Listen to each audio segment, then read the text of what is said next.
এই বাংলাদেশী মিয়া চাই ল মটন খাইছো মটন মটন মানে কি গম পাইছ নাই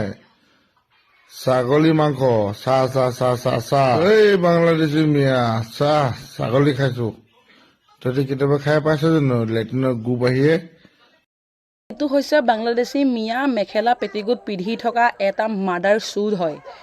আৰু আপোনালোকে যদি শুনিবলৈ বিচাৰে মোৰ কথাখিনি শুনিব যদি শুনিব নিবিচাৰে স্কিপ কৰি দিব ই এনি টাইম বাংলাদেশী মিয়া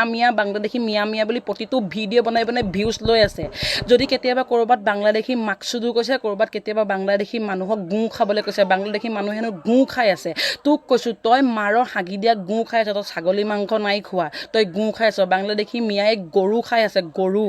গৰু খাই খাই সিহঁতৰ তাকত বাঢ়ি আছে সিহঁতৰ তেজ গৰম হৈ আছে আৰু কোনটো বাংলাদেশীক প্ৰমাণ কৰি দিলে বিজেপি চৰকাৰখনে কোনটো বাংলাদেশী আছে আমাৰ অসমত আমিও অসমত বাংলাদেশী থকাটো নিবিচাৰোঁ কিন্তু আমাৰ এইখন অসমত চব থানিয়ক আছে থানিয়ক বাংলাদেশী নাই থানিয়ক ইছলাম ধৰ্মৰ মিয়া মুছলমানসকলে বসবাস কৰি আছে তই গম পাই নাপায় মাদাৰ চুট চেলা তই কাক ক'ব লাগিছ বাংলাদেশী মিয়াই গু খাইছে বুলি তই গু খাইছ তই সেই ছাগলী গোচ নাই খোৱা তই গু খাইছ গু চুদুৰ ভাই চুট মাৰণি